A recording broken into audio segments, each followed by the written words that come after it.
hanya dekat Bapakku, rasa tenang hatiku, Kau sertai jalanku sepanjang hidupku.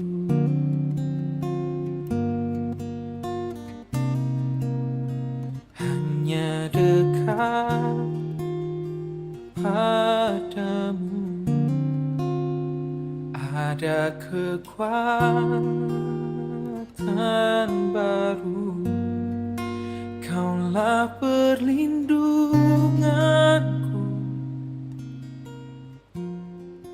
keselamatanku.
Halo teman-teman yang dikasih oleh Tuhan, sungguh bersyukur kita bisa jumpa kembali di dalam ibadah kita. Kita sudah memuji Tuhan dan kita akan diberkati oleh kebenaran firman Tuhan. Nah teman-teman, bagaimana kabar teman-teman ya di dalam liburan? Semoga kita semua bisa refreshing di dalam liburan yang kita jalani. Nah teman-teman, kita juga bersyukur bahwa kita sudah memasuki bulan Februari, dan bulan Februari itu biasanya identik dengan bulan kasih sayang. Ya walaupun teman-teman semua bulan harusnya menjadi bulan kasih sayang ya. Tetapi karena culture, maka bulan Februari identik dengan bulan yang disebut dengan bulan kasih sayang. Nah teman-teman, kita akan di bulan Februari ini kita akan membahas tema-tema berkenaan dengan kasih, apa itu kasih, bagaimana kemudian kita menghidupi kasih itu sendiri. Mari teman-teman, sebelum kita mendengarkan firman Tuhan, kita berdoa terlebih dahulu. Ya Tuhan, terima kasih untuk kesempatan yang indah di mana kami akan bersama-sama merenungkan kebenaran firman Tuhan. Berkati setiap kami ya Tuhan, agar kami boleh mengerti tentang kebenaran firman-Mu, dan kebenaran firman-Mu itu boleh menjadi rema di dalam hidup kami. Terima kasih ya Tuhan, hanya di dalam nama Tuhan Yesus kami telah berdoa. Amin. Nah teman-teman, tema kita hari ini adalah love supreme atau cinta yang tertinggi. Mari teman-teman, saya mengajak kita membaca di dalam Yohanes 15 ayat yang ke-13. Dikatakan, tidak ada kasih yang lebih besar daripada kasih seorang yang memberikan nyawanya untuk sahabat-sahabatnya. Saya ulangi ya. Tidak ada kasih yang lebih besar daripada kasih seorang yang memberikan nyawanya untuk sahabat-sahabatnya. Nah, teman-teman, bicara soal kasih, kasih itu tidak akan pernah menjadi kasih yang sesungguhnya jika kasih itu tidak pernah diwujud nyatakan di dalam tindakan. Kalau kasih itu hanya sekedar kata-kata, maka itu bukan kasih ya teman-teman. Memang kasih itu bisa kita ungkapkan dengan kata-kata, tetapi kasih itu akan menjadi kasih yang sejati jika diwujud nyatakan di dalam tindakan. Nah teman-teman, ada sebuah jokes begitu ya, ada sepasang kekasih ada di dalam sebuah percakapan, dan kemudian cowoknya itu berkata begini, lautan akan kuseberangi, gunung akan kudaki, samudra akan kulewati, badai petir pun akan kuhadapi hanya untuk dirimu sayang. Dan kemudian ceweknya itu berkata, terus kemarin kenapa kamu nggak jemput aku? Dan kemudian cowoknya dengan cengengesan, hehehe, dia berkata bahwa, aduh kemarin itu gerimis sayang, jadi aku nggak bisa jemput kamu. Nah teman-teman, sebelumnya dia berkata apa? Ya, lautan akan kuseberangi, gunung akan kudaki, samudra akan kulewati, badai petir akan kuhadapi. Tetapi gerimis sedikit, wah dia nggak jadi jemput tuh ceweknya. Artinya apa teman-teman? Bahwa cowok ini hanya pinter berkata-kata soal kasih. Aku mencintaimu, aku menyayangimu, akan kulakukan apa saja untukmu. Tetapi ketika gerimis itu datang, dia tidak jadi menjemput begitu ya. Artinya apa teman-teman? Bahwa tindakan kasihnya itu nol besar. Teman-teman, kita tidak akan percaya bahwa seseorang mengasihi kita sebelum dia melakukan tindakan kasih kepada kita, bukan? Karena itu kasih itu akan sangat mudah terlihat kalau ada tindakan yang menyertainya. Jadi teman-teman, kita tidak akan mungkin gampang percaya begitu ya. Kalau cuman ngomong tentang kasih, aku menyayangimu, aku mencintaimu, tetapi tidak ada tindakan, kita cenderung pasti tidak akan percaya itu gitu ya. Tetapi kalau ada tindakan-tindakan nyata, ya kita mungkin akan percaya gitu ya. Apalagi tindakan-tindakan kasihnya itu adalah tindakan-tindakan yang konsisten yang dilakukan kepada kita. Nah teman-teman, bicara soal kasih yang tertinggi, itulah yang dilakukan Tuhan di dalam hidup kita. Kita tidak akan mungkin dapat mengenali apa itu love supreme atau kasih yang tertinggi itu. Dan kita nggak akan tahu bahwa Tuhan itu adalah kasih kalau Tuhan itu tidak memperkenalkan kasih itu kepada kita lewat tindakan nyata. Maka itu teman-teman, dalam bagian firman Tuhan yang kita renungkan, tidak ada kasih yang lebih besar daripada kasih seorang yang memberikan nyawanya untuk sahabat-sahabatnya. Nah teman-teman, menarik ya kalau kita membahas di dalam kitab Yohanes ini adalah, kitab Yohanes ini banyak sekali bicara soal tindakan kasih Tuhan Yesus kepada murid-muridnya. Dan salah satu tindakan kasih Tuhan Yesus kepada murid-muridnya adalah ketika Tuhan Yesus itu membasuh kaki murid-muridnya satu demi satu. Dan kemudian dia berkata, jikalau kamu percaya aku adalah guru dan Tuhanmu, maka kamu harus melakukan hal yang sama kepada sesamamu. Artinya apa teman-teman? Bahwa Tuhan itu sudah memberikan satu teladan yang indah mengenai kasih itu. Dia mempraktekkan kasih itu bukan hanya sekedar kata-kata, tetapi dia mempraktekkan kasih itu kepada murid-muridnya. Dan itu untuk dicontoh, untuk dilakukan secara terus-menerus. Dan tidak hanya itu saja teman-teman ya. Ya, bahwa Yohanes juga mengatakan tidak ada kasih yang lebih besar daripada seorang yang memberikan nyawanya untuk sahabat-sahabatnya. Teman-teman, ini satu perkataan yang sangat luar biasa. Teman-teman, mungkin teman-teman punya sahabat. Sahabat teman-teman seperti apa sih? Apakah dia ada di dalam suka dan duka teman-teman?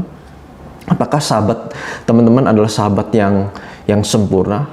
Ya, saya percaya sahabat yang kita miliki adalah sahabat yang juga nggak sempurna, yang nggak selalu ada di dalam suka dan duka kita.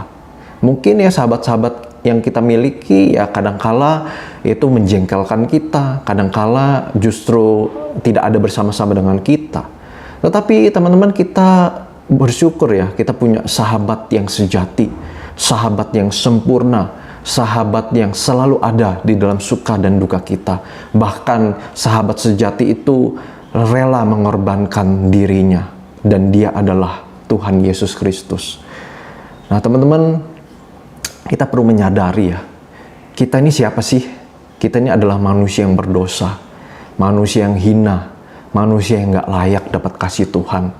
Tetapi kita sungguh bersyukur bahwa Tuhan tidak pernah menyerah di dalam hidup kita. Tuhan terus mencari kita, manusia-manusia yang berdosa. Sekalipun sebagai manusia kita sering kali gagal, kita sering kali mengecewakan hati Tuhan, tetapi Tuhan tidak pernah menyerah untuk mengejar kita. Tuhan tidak pernah menyerah untuk mencari kita. Tuhan tidak pernah menyerah untuk memperkenalkan kasih-Nya yang besar itu di dalam hidup kita. Karena itu teman-teman, misalkan di dalam Yohanes 3 ayat yang ke-16, karena begitu besar kasih Allah kepada kita. Di dalam Roma 12 ayat yang pertama, karena kemurahan Allah saja kita kemudian dapat memiliki hidup yang baik. Nah teman-teman, itu semua karena kasih Tuhan dalam hidup kita. Dia sudah menunjukkan kasih yang tertinggi. Seharusnya teman-teman, kita sebagai manusia berdosa, harusnya kitalah yang disalib. Tetapi Tuhan Yesuslah yang datang ke tengah-tengah dunia ini menggantikan kita, dan dia naik di atas kayu salib. Nah, teman-teman bayangkan, Tuhan begitu mengasihi kita. Tuhan begitu mencintai kita. Dia sudah menunjukkan kasih-Nya yang tertinggi. Dia rela mengorbankan hidupnya. Nah, teman-teman, apakah kita sudah sungguh-sungguh merasakan kasih yang tertinggi itu di dalam hidup kita? Apakah kita menganggap bahwa apa yang dilakukan Yesus adalah hal yang biasa-biasa saja? Bukan hal yang spektakuler? Padahal teman-teman, kalau kita melihat siapa diri kita, maka sesungguhnya kita bisa merasakan kasih yang tertinggi itu. Kita nggak layak, tapi kita mendapatkan kasih yang terbaik yang diberikan Tuhan untuk kita. Dia memberikan nyawanya sendiri. Nah teman-teman, mungkin yang hari ini menganggap bahwa kasih Tuhan itu biasa-biasa saja. Mari kita refleksikan diri kita masing-masing. Apakah sungguh kasih Tuhan itu biasa-biasa saja? Kasih Tuhan itu harusnya kita anggap sebagai kasih yang luar biasa. Kasih yang memperdekakan kita. Kasih yang mengubahkan kita. Kasih yang membawa kita itu keluar dari dosa-dosa kita. Dan itu adalah kasih yang tertinggi. Nah teman-teman, mungkin hari ini teman-teman masih ada di dalam belenggu-belenggu dosa. Hari ini mungkin teman-teman makin menjauh daripada Tuhan. Tetapi percayalah bahwa kasih yang tertinggi itu menanti teman-teman. Kasih yang tertinggi itu mencari teman-teman. Kasih yang tertinggi itu tidak pernah lelah untuk memerdekakan teman-teman, untuk memenangkan hati teman-teman. Oleh karena itu teman-teman, mari datang kepada Tuhan, mohon ampun kepadanya, dan kita merasakan sekali lagi kasih-Nya yang tertinggi itu di dalam hidup kita. Biarlah teman-teman, firman Tuhan yang kita renungkan hari ini sungguh boleh memberkati kita. Mari kita berdoa. Ya Tuhan yang begitu baik dalam hidup kami sungguh bersyukur kami punya Tuhan, kami punya sahabat sejati yang sempurna, yang selalu ada di dalam kehidupan kami, yang tidak pernah meninggalkan kami sedikit pun ya Tuhan. Ya walaupun ya Tuhan kami sering kali meninggalkan Tuhan, sering kali kami mungkin menjadi anak-anak Tuhan yang tidak taat kepadamu ya Tuhan. Kami sering kali ada di dalam dosa-dosa kami ya Tuhan, dan kami tidak mencari Engkau. Ya Tuhan, ampuni setiap kami ya Tuhan. Dan kami rindu ya Tuhan, biarlah kasih-Mu yang tertinggi itu sekali lagi boleh ada di dalam hidup kami. Kami boleh merasakan kasih yang tertinggi itu ya Tuhan, yang mengubahkan kehidupan kami, yang mentransformasi hidup kami ya Tuhan. Terima kasih ya Tuhan untuk kebenaran firman Tuhan. Hanya di dalam nama Tuhan Yesus kami telah berdoa dan mengucap syukur. Amin. Kiranya teman-teman boleh diberkati oleh kebenaran firman Tuhan. Sampai jumpa di dalam ibadah-ibadah berikutnya.